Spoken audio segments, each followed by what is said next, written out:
حکومت نے اپنی شکست تسلیم کر لی ہے. اس میں کسی کو کوئی شائبہ نہیں ہونا چاہیے کہ آج حکومت نے اپنی شکست، اپنے اس کیس کی کمزوری، اپنے اس کیس کی جو ہے بالکل ایک جواب نہ دے سکنے کا آج انہوں نے واضح طور پر یہ اعتراض کر کے یہ ثابت کر دیا ہے. آج ہماری جو نالش تھی، ملٹری کورٹس سویلینز کو ٹرائی نہیں کر سکتے. آج چیف جسٹس صاحب کی سربراہی میں 6 رکنی بینچ نے سماعت شروع کی، اور آج ہمارے سپریم کورٹ بار ایسوسی ایشن کی جانب سے جو پٹیشن تھی، اس کے صدر جناب بیرسٹر عابد زبیری صاحب نے جو ہے آج کا دن بحث کی اور اپنے دلائل اور استدلال بیان کر کے آج انہوں نے مکمل کر لیے. ان کا موقف بھی ہماری ہم نوائی میں ہی تھا کہ سویلینز کو فوجی عدالتیں آرمی ایکٹ 1952 کے تحت جو ہے وہ سماعت کرنے کی جو ہے آئینی طور پر ان کی نہیں کر سکتی سماعت ان کے مقدمات کو. اور آرمی ایکٹ کی چونکہ اگر نوعیت اور حیت کو دیکھیں تو وہ بھی آرمی کے اپنے پرسنل کے ڈسپلن اور ان کے معاملات جو ہیں وہی سن سکتے ہیں.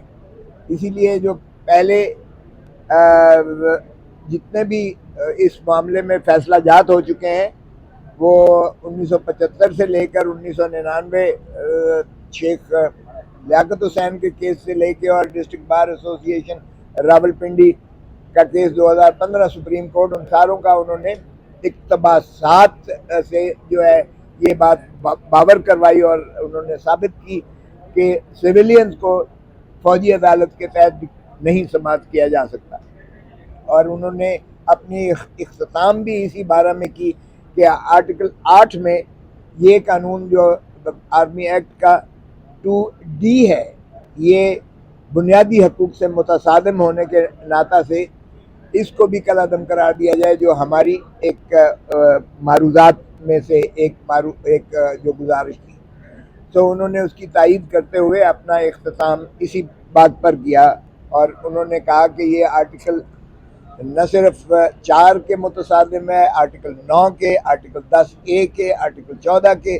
آرٹیکل 175 کے، آرٹیکل 202 کے. یہ تمام شقیں جو ہیں آئین کی، یہ آرمی ایکٹ کا ٹرائل جو سیکشن 2D آرمی ایکٹ کے تحت ہے اور آفیشیل سیکریسی ایکٹ کو ملا کر جو ہے یہ اس میں سویلینز کو ٹرائی نہیں کیا جا سکتا. اس لیے یہ آئین کے متصادم ہوتے ہوئے ان عوامل کو کالعدم قرار دیا جائے.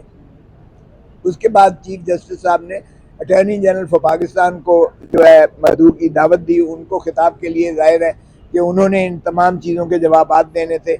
جو ہم سے شروع ہوا تھا، اور اس کے بعد باقی جو جتنے بھی سائلان تھے، جسٹس جواد خواجہ صاحب کی پٹیشن تھی، اس پر بھی جو ہے بحث کی گئی تھی، اور اس کے علاوہ باقی جو پٹیشنز تھیں ان میں بھی جو سیر حاصل بحث ہوئی تھی. تو ان کے جوابات کے لیے تو جوابات تو انہوں نے پہلے شروعات کی، لیکن اس کے بعد ان کا خیال تھا کہ فل کورٹ بٹھائی جائے. جو جسٹس آفریدی صاحب کا جو ایک نوٹ تھا اس کو انہوں نے یہی ہوگا کہ فل کورٹ بٹھائی جائے. تو فل کورٹ ہم نے خود استدعا کی تھی فل کورٹ کی،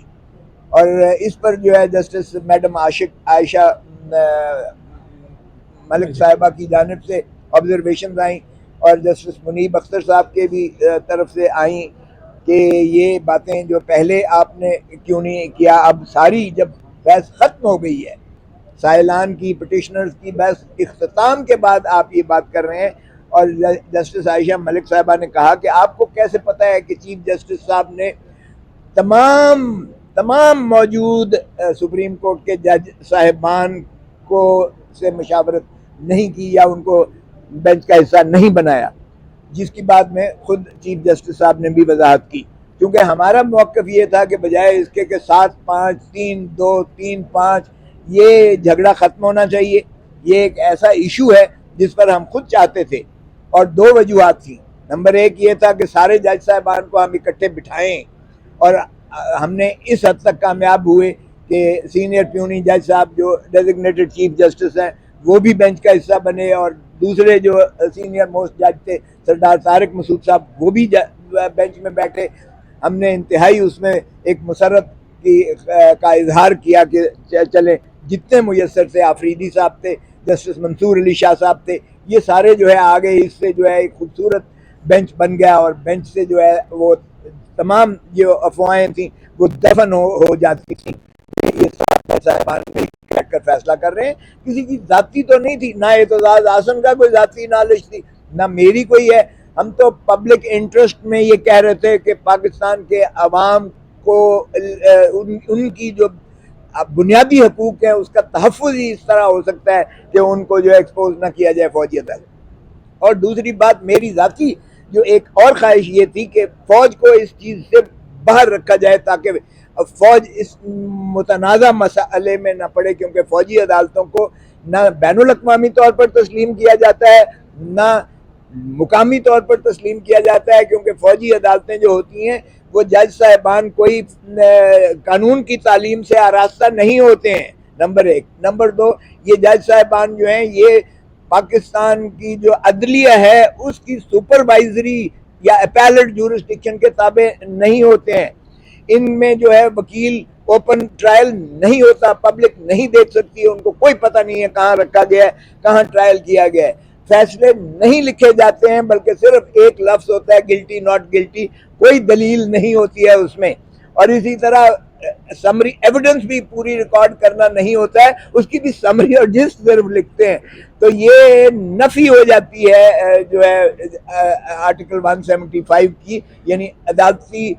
نظام ہی سے متصادم ہے یہ جو آئین میں دیا گیا ہے. اور ٹرائکوٹمی آف پاور ہماری جو ہے کہ عدلیہ کو جس طرح سے ہمارے آئین کے خط و خال کو تقسیم پیرلل ایک جوڈیشل سسٹم کے متصادم ہو جاتا ہے، جس کی یہ اور ڈسپلن جو ہے یہ عدلیہ کے اس میں نہیں آتا ہے، بلکہ یہ آرمی کمانڈ انہی کی اپنی کے آتا ہے، اپیل بھی انہی کی اپنی ہے اور الٹیمیٹ اتھارٹی بھی chief of the army staff ہے. تو اس لیے جب پہلے ہی کور کمانڈر سارے دے چکے اپنا ان امپیچبل ایویڈنس، irrefutable ایویڈنس ہے، اور کمانڈر فارمیشن آف کمانڈر جب پہلے ہی سارے پاکستان کی جو ہے عسکری قیادت وہ مل بیٹھ کر یہ کہہ گئے کہ ناقابل تردید شواہد جن کو جھٹلایا نہیں جا سکتا، تو ظاہر ہے اس کے بعد کیا ایک کرنل یا ایک بریگیڈیئر کیا انصاف دے گا، اور اس کی ہائرارکی میں اپیلٹ اتھارٹی یا آرمی چیف صاحب کیا اس کا دیں گے جب فتویٰ پہلے ہی دے چکے اور انہوں نے یہ کہہ دیا. اور سو اس لیے ہماری نظر میں یہ بھی تھا کہ فوج اس سے مضبوط ہوگی اگر فوج ان معاملات سے باہر رہے گی سویلینز کے. یہ سویلینز کے معاملات جو ہیں عام عدالتیں اس کو ڈیل کریں، اوپن کورٹس ہو، وکیل پیش ہوں، ان کی اپیل جو ہے